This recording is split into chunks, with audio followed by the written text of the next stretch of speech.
Over 300 people from across the Pacific region gathered in September 2023 at the tropical surrounds of the Pacific Islands Forum Secretariat, Suva, Fiji. In partnership with the Eastern Regional Organisation for Planning and Human Settlements, these podcasts capture discussions with participants that attended, talking about the new urban agenda and how a multi-stakeholder partnership can accelerate a collective action for inclusive, safe and climate-resilient cities, towns and communities in Pacific Island countries. How can you support this vision?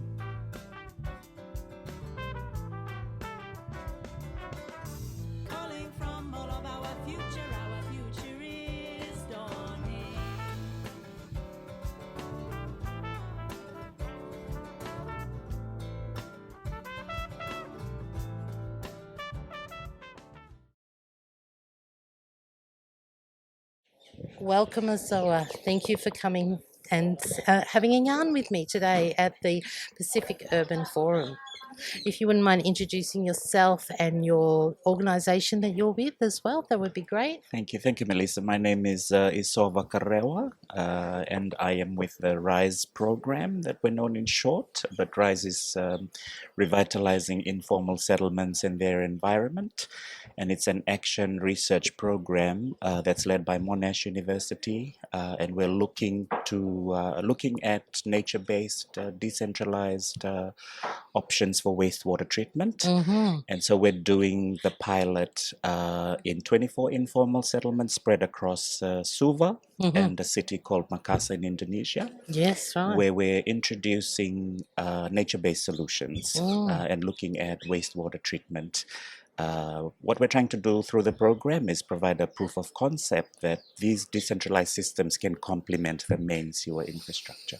Oh, I'm very excited because I've actually had a couple of people talk about nature-based solutions. So, I'm excited that you're here to tell me a little bit more because I can assume what that is.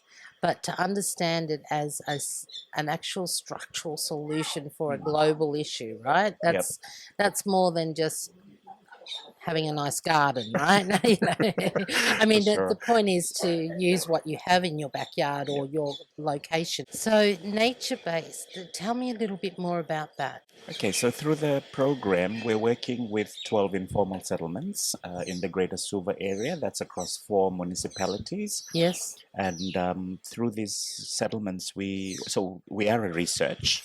So we're employing gold standards when it comes to research in terms of a randomized control trial where we've identified 6 communities where we'll introduce the technology first. And then we'll, post-intervention, we'll have a monitoring period to measure the impact of the technology.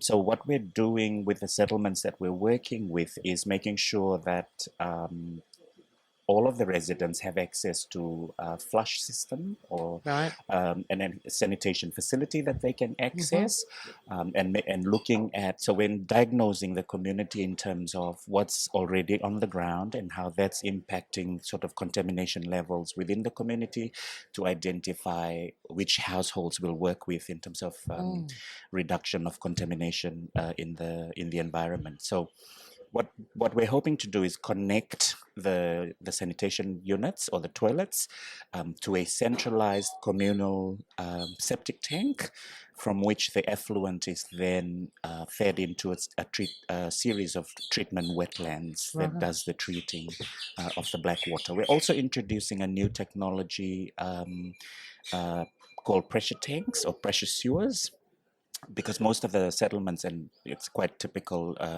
settlements are often in coastal areas, low-lying, next to waterways. So there's evidence of water stresses already within the community, and because they're low-lying, not all of the houses can gravity feed to the communal septic tank structure. So we're introducing pressure sewers and connecting several houses to the pressure tank that then macerates the material and pressure pumps it to the septic tank and then to the treatment train. And then to be useful, right? Because you've treated it, and therefore it can go back into the ecosystem, and which makes sense, right? Traditionally, that would have been something people thought about, right? Where they actually would put their waste and what Yep. would happen there. And so We- how come we lost that? we are, like I said, we are piloting these in informal settlements, and often in informal settlements because of the lack of space. The houses are crowded next to each other. People are building their own sanitation facilities, and the environment does not have the capacity to assimilate naturally. So that's where that's the situation in informal settlement. So that's what we're working with, and because of the lack of space, we've had to work with these communities to identify spaces within the community where, where we can set up these systems. So it's very much, in situ design specifically for that particular community. The designs will differ across communities. So we're really working with the use of space by the communities and working with us to design the system to suit their needs and their uses of spaces. Okay, so this forum here, which is a discussing urban settlements, and is very on topic for you, then, isn't it? It is very much. Wow. Do you get that often in your field? This is my second urban forum, Right. and so I have a much better grasp this time around of what the sessions are like, what the conversations are about. So I suppose this time coming into this forum, particularly the sixth one, and as when we had the last one in 2019, I had just come onto the RISE program, just been with the RISE program for a year. I've worked in community development, but it's mostly been in rural areas. And so RISE is my very first sort of exposure to informality and working with informal settlements, which I must tell you, Melissa, is my current passion. Because it seems like as we are moving on with the urban agenda and development, there is this cohort of people that are left behind because they've been there for generations. But they don't often access the same services that other city dwellers offer. But at the same time, they are contributing just like every other city dweller in terms of work and economic development for that matter. And these are where the reasons that they live in informality is because maybe there's a lack of options in terms of housing, and they've come to the cities either for work or to provide a better education for their children and for a range of reasons for why they're there. But the fact that they're there means we need to find solutions for them. And that's what the RISE program is about, and is wanting to, to provide options that complement traditional sewer infrastructures. Well, it's becoming increasingly a contemporary issue, right? It's a very current issue, housing, and people are relocating to urban, hoping that might make a change. But as you've just pointed out, it can bring other issues. So, I don't think this is going to go away, right? So, no. Not anytime soon. No. I mean, if we look at trends, I think Fiji is at the front in terms of number of informal settlements nationwide. Through the forum, I've been hearing reports from other Pacific Island nations that informal settlements are emerging and they have challenges of having to deal with them. As long as we have the rural to urban drift, I don't think this issue is going to go away, because there will always be housing challenges. And this is not just for island communities either. The big mainlands are seeing this in droves now with post-COVID. So I think we're going to be able to learn a lot from the Pacific region as well. So I think that's a beautiful thing about this forum. There's been a real emphasis on listening. And I thought that was lovely at lunchtime, where we had a harpist and she was talking all about deep listening. And I went, wow, that's pretty special. That was very inspirational. Did you That was great. I didn't realize she was sitting there. To be honest, I didn't realize at first. I thought, where's this beautiful music coming from? I kept looking at the speakers, and then when she was talking, I kept looking around. Is someone recording? And then the people at the table said, no, she's right there. Yes, and she's a Pacific Islander too, but lives in Australia. So I was very pleased to see Natalia Mann. She was just a delight. But so that deep listening. At a forum like this, you get a lot of high-level conversations. How do you then relate that back to the people you work with? How do they get to hear the same messages or input to the conversation? Like I said, Melissa, this is my second Pacific Urban Forum. I feel like this time around I have a better understanding of my role as part of the forum. So as I'm penetrating the spaces, making the connections, having those discussions, I'm having in the back of my mind the work that we're doing in Rise, but also perhaps being a voice really for the people in informal settlements, and just drawing on those experiences and amplifying it at the forum, but also making linkages, because you get to meet different people and find out the work that they're doing.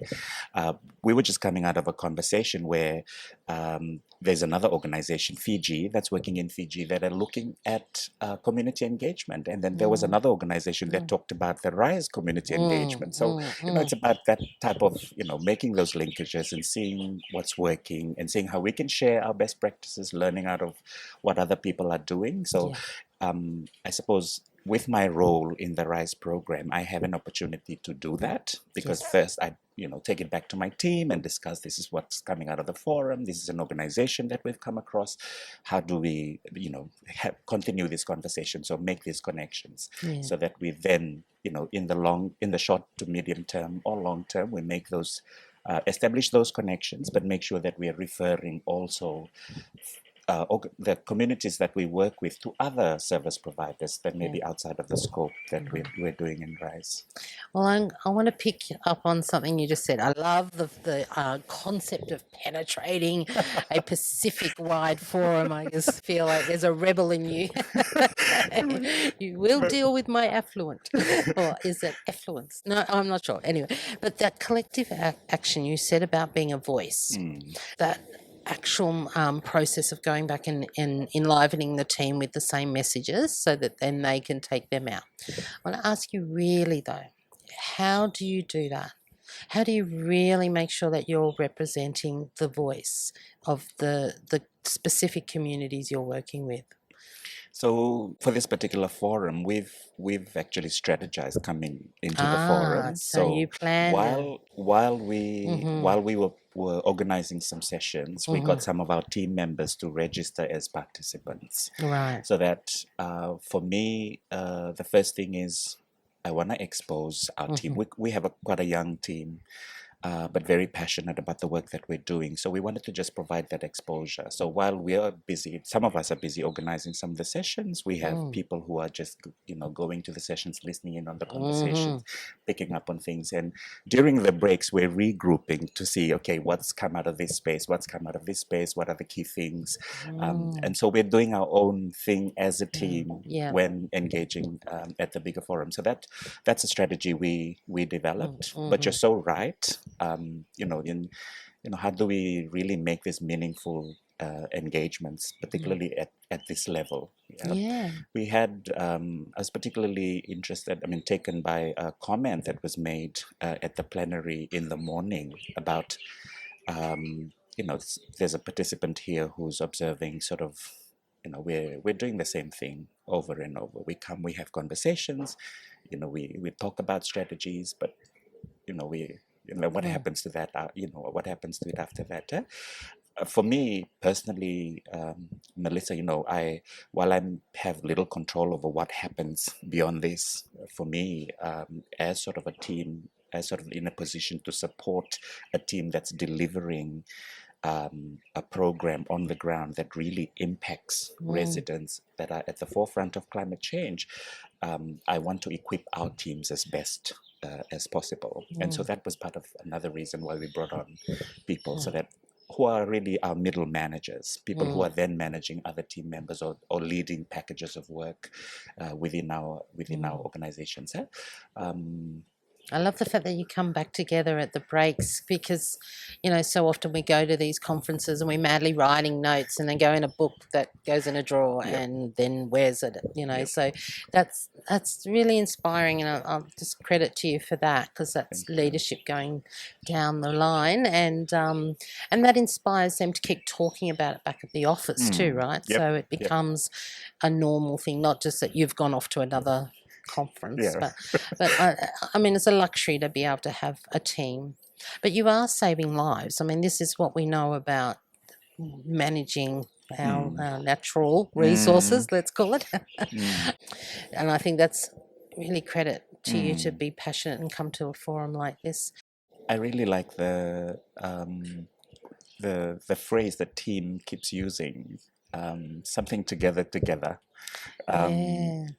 Doing it together or making the change together, because that made me really think that no one program, no one organization, no one individual is able to take care, to address all of the issues, because there are many issues and many facets of, when you begin to peel back on the layers, the layers keep coming off with the challenges. And that's been my reflection as well, having worked in this program. And for us, it's been 5 years in. We've been creating, finding those opportunities to network with other organizations, finding the opportunities to push through the policies, work around the policies and identify that. I suppose my key message is, as we're moving forward, let's move forward together, and remembering that there are people that have been part of the urban fabric that are living in informal settlements, and what are the options for them? How can we support them here and now? And let's face it, no one is that far away from the same situation. So a bit of empathy, but also, put yourself in those shoes for a bit, and you'll see that it's, they're humans, right? That's what we're here for, is that human settlement concept. So, look, thank you. I think that's been very inspiring, and I think your approach to attending such a big forum is, so many people just come and just spend time here because it's on their job list to do, but you sound like you're taking full advantage, so thank you. Thank you. I really give you credit Thank for you. that. Yeah. Thank you, Melissa. It's nice to meet you. And every time you go past Werribee, which is where the sewage treatment is, that's the most multicultural place in Australia. Whether you eat pizza, pie, barbecue, it all ends up.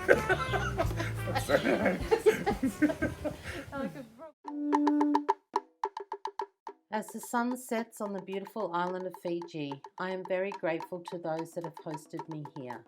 Outcomes from the Pacific Urban Forum discussions can be found on the websites of the Pacific Urban Partners, EAROF International and EAROF Australia. We are all striving to ensure everyone has access to an inclusive, safe and climate resilient place to live, whether that is rural, coastal or urban. What will you do about that?